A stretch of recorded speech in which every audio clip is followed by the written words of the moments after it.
A partir de 2018, a Abrecon introduziu um conceito bem interessante para separar o nível tecnológico das usinas de reciclagem de RCD. Como a gente sempre fala, né? Isso depende do ambiente de negócio. Muitas cidades não permitem, né, que haja um parque tecnológico sofisticado porque não há um mercado mínimo para a venda de agregado reciclado, bem como para a recepção dos resíduos. Então, a geração dos resíduos da construção, a geração das usinas de reciclagem de entulho está relacionado com o ambiente de negócio, com nível tecnológico, ou seja, fornecedores que fornecem, né, tecnologia para a recepção, para o tratamento dos resíduos da construção e também para a produção de agregado reciclado e também procedimento da usina de reciclagem de entulho em todas as fases do negócio. Então, a geração de usinas de reciclagem de RCD leva em consideração um ambiente de negócios. Quando a gente fala ambiente de negócios, é a regulação do transporte de resíduos, é a prefeitura, é o estado ou então as obras públicas consumirem agregado reciclado e o empreendedor conseguir ganhar dinheiro com a recepção dos resíduos. Então, a partir de 91 e 92, a ex-prefeita de São Paulo, Luísa Erundina, implantou a primeira usina de reciclagem de entulho na zona sul de São Paulo, no bairro de Santo Amaro. Basicamente, a gente tem as primeiras usinas na década de 90, né? Então, nós temos a prefeitura de BH, São Paulo, Santo Amaro e também a cidade de Fortaleza. Foram as primeiras usinas de reciclagem de entulho que começaram a operar num ambiente hostil, né? Você não tinha a regulação do transporte de resíduos, não havia uma condição mínima para a prefeitura consumir o agregado reciclado. No caso da prefeitura de São Paulo, o britador ele foi vendido como sucata, né? Porque não havia um conhecimento mínimo sobre a reciclagem de entulho. A gente está falando de mais ou menos 91 ou 92, 30 anos atrás. Então, a prefeitura jogava lixo no britador, basicamente ABCD, né?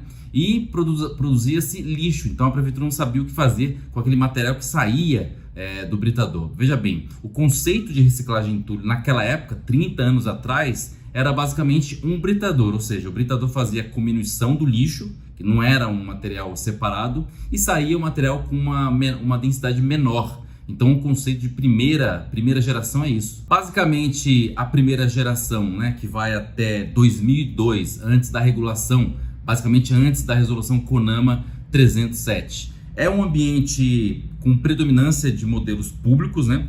Pouco instrumento de operação, basicamente era um britador, raramente, né?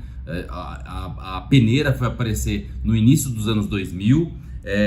O britador era o foco na usina de reciclagem de entulho, né? E também recebia muito rejeito, muito resíduo, muito lixo, porque naturalmente não se tinha essa condição de gerador-pagador. A gente está falando de um ambiente antes da resolução CONAMA número 307. E também essa experiência de 91 até 2000 serviu para que a gente pudesse entender como funciona a reciclagem de entulho. Tanto é que a resolução CONAMA foi baseada numa ATT que estava operando em Guarulhos. Então tudo que apareceu antes da resolução CONAMA serviu basicamente como uma experiência para entender o negócio da recepção, da britagem e da produção de agregado reciclado. Já a segunda geração de usinas de reciclagem de entulho, a partir de 2002, já tem consigo a resolução CONAMA. A resolução CONAMA foi discutida entre 2001 e 2002, entrou em vigor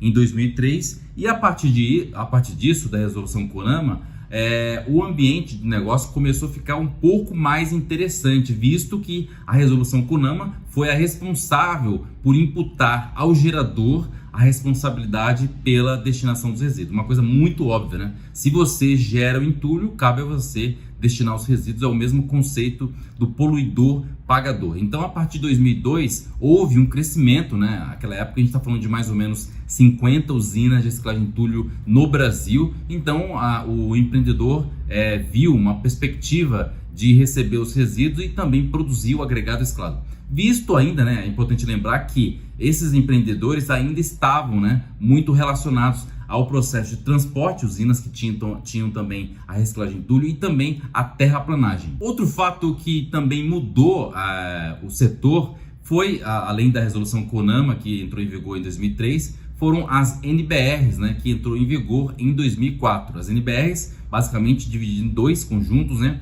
de destinatários de resíduos, 15.112, 13 e 14, e na aplicação do agregado reciclado, 15.115 e também 15.116. Essas normas criaram, né, um ambiente para tanto a aplicação do agregado reciclado. Os engenheiros tinham medo de aplicar esse material, muitos chamam até hoje resíduo o agregado reciclado. Inclusive essa é uma recomendação para as usinas, né, se aperfeiçoarem na comunicação, não confundam resíduo com entulho, né, porque isso dificulta o entendimento do engenheiro dos produtos, né. Na verdade, um é serviço, que é o entulho, o outro é produto, que é o agregado reciclado. Então eles tinham muito medo. A partir da resolução da BNT 15.115 e da 15.116, passou a ter parâmetros mínimos para aplicação do agregado reciclado, e naturalmente o empreendedor começou a ter um nível mínimo de qualidade, né? Tanto na produção do agregado reciclado do ponto de vista de forma, né, granulometria, como do ponto de vista de impureza.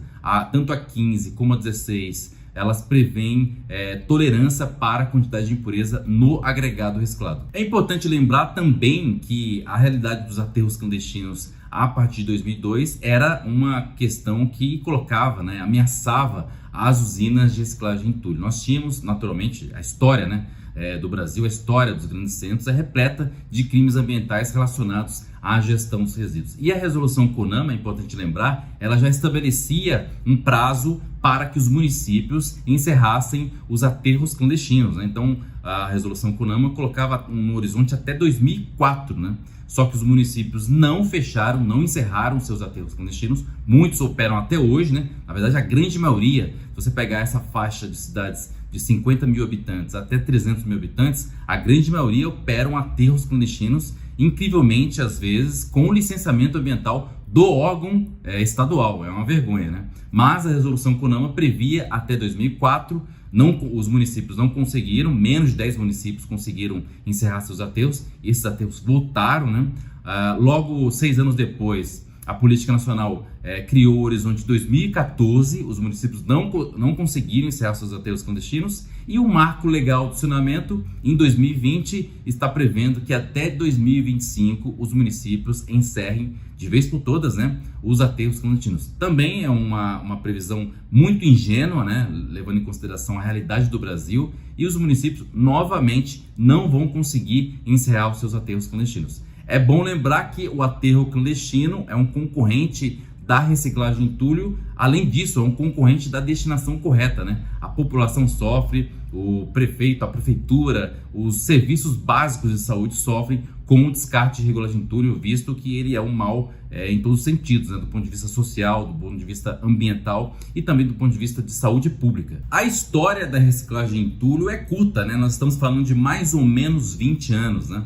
Então, se você pegar a Pedreira ou Porto de Areia, existe há pelo menos 100 anos. E, naturalmente, os procedimentos já estão mais consolidados. Então, não dá para esperar da reciclagem de entulho uma condição tão sofisticada como a areia natural ou a pedra natural, a pedra oriunda da pedreira, né? Então, a partir de 2010, vem a terceira geração de usinas de reciclagem de RCD.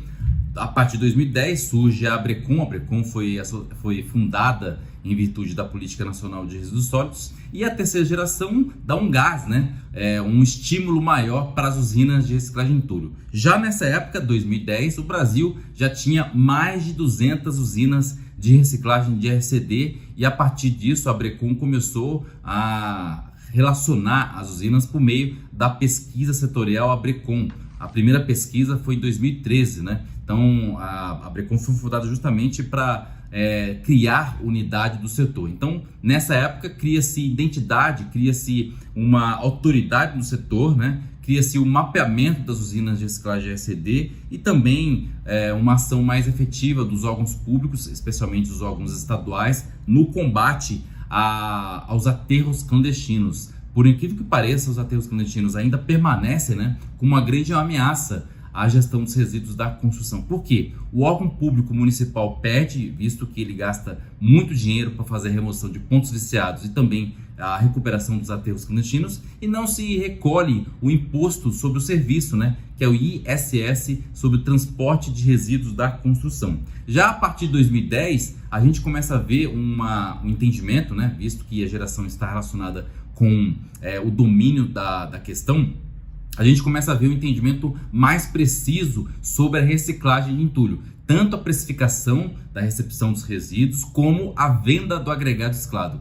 É um problema grave das usinas de reciclagem de entulho, a recepção, né? Muitos não recebem no valor adequado ou abaixo do custo. Vamos supor que o custo fique em R$40 o metro cúbico e a maioria das usinas recebem a R$10 a R$15. Existe uma parcela considerável das usinas de reciclagem de entulho, que já foi indicada, né? Mostra assim a pesquisa setorial Abrecon, que recebe os resíduos da construção de graça e doa o agregado reciclado. Então é uma questão de subsistência, né? Não tem como ser sustentável recebendo de graça e doando o agregado reciclado. Então, a partir de 2010, a gente começa a ver um entendimento mais claro sobre o que é resíduo, como precificá-lo, né? Inclusive tem essas ideias de que o concreto é o melhor material, mas ele chega lá numa peça de 1 metro, que você vai fazer? Vai alugar um rompedor? É caro fazer isso, né? Então a gente começa a ter uma noção mais precisa sobre a precificação do entulho, resíduo da construção e demolição,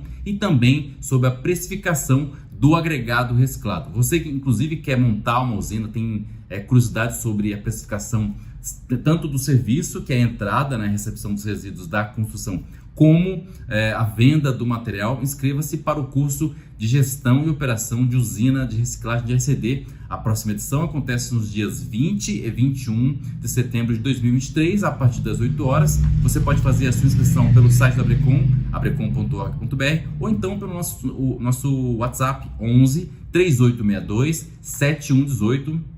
É importante dizer que você que respondeu a pesquisa setorial Abrecon tem desconto. Fale conosco pelo WhatsApp 11 3862 7118, dias 20 e 21 de setembro de 2023. Se você está vendo esse vídeo após a 26ª edição, você pode ficar atento às nossas redes sociais, Twitter, Facebook, Instagram e também TikTok. E a partir de 2022 aparece a 4ª geração de usinas de reciclagem de RCD. Novamente, importante informar, não necessariamente as usinas que começaram a operar em 2022 ou 2023 são da 4ª geração. É muito comum o setor, os empreendedores criarem seus negócios sem ter um plano prévio, né, de viabilidade técnica e financeira. Então é muito comum você encontrar uma usina de reciclagem de entulho. Na verdade, a grande maioria das usinas não tem mesa de triagem, né? Elas fazem o processo de seleção, de triagem numa pilha. O trator ou a retroescavadeira joga no chão e as pessoas ficam catando. Esse processo é conhecido como catação. Se a gente for comparar catação com a mesa de triagem chega a ser 3 vezes mais eficiente. E é importante destacar que a mesa de triagem tem que ser um equipamento de limpeza e triagem. Ao desenvolver o seu equipamento, é importante que você tire grandes pedaços, né, que são aquelas aduelas de metrô, por exemplo, uma peça de concreto de 1 metro não pode entrar na mesa de triagem porque ela vai oferecer perigo para os triadores, bem como material fino, seja o solo, seja a areia que já está no entulho. Então é importante que você mande para a mesa de triagem apenas o material triável. Então a 4ª geração de usinas de reciclagem de entulho, marco da 4ª geração de usinas de reciclagem de entulho, foi essa mesa aí que vocês estão vendo da Envimat. É uma mesa móvel que tem processo de sucção e processo de sopro, e também tem controle eletrônico e da velocidade, então a velocidade da esteira, né? Então, quanto mais sujo o entulho, mais lento a esteira, quanto mais limpo, mais rápida será a esteira. Essa mesa, inclusive, tem ar-condicionado e também processo de calefação, e a gente colocou como 4ª geração porque é uma ideia muito sofisticada, né? E é importante destacar também que a 4ª geração não se dá em qualquer região, porque precisa ter um ambiente propício, ou seja, você precisa ter uma quantidade mínima de agregado reciclado, né, e uma quantidade mínima de recepção de resíduos da construção. Esse ambiente, em geral, está presente nas capitais ou nas regiões mais conurbadas ou mais adensadas. Aliás, quarta geração tem relação muito direta, né, com o domínio total do negócio. A gente está falando, por exemplo, de um processo de britagem que gasta, né? A produção de agregado reciclado é cara. Então, quando a gente fala de mesa de triagem, o foco deixa de ser o britador e passa a ser a mesa de triagem. Então, esse processo que eu falei, né, que é você tirar as peças grandes de material fino da mesa de triagem, transforma o agregado reciclado em limpo, muito mais limpo do que o processo habitual de britagem. Então, o foco deixa de ser o britador e o coração da usina passa a ser a mesa de triagem. Já a partir de 2022, na quarta geração, que é um conjunto de ações, né, você já encontra usinas de reciclagem de entulho com filiais, né, o que não era possível ver há 10, a 20 anos atrás. Então hoje você encontra usinas de reciclagem de entulho com 3, com 4, com 5, com 6 filiais, e a tendência é naturalmente essas usinas que já são mais lucrativas expandirem a sua atuação não apenas na região como em outros estados. A quarta geração também tem uma operação mais consistente, ela é mais rigorosa tanto na recepção dos resíduos como na produção de agregado reciclado, e existe uma organização acima da maioria, né? Inclusive a gente até criou o programa de qualidade setorial justamente para testar essas usinas, né? O programa de qualidade setorial é voltado para associado e não associado. Você pode obter mais informações no site da Abrecon, lendo o manual da qualidade, ou então pelo nosso WhatsApp 11 3862 7118.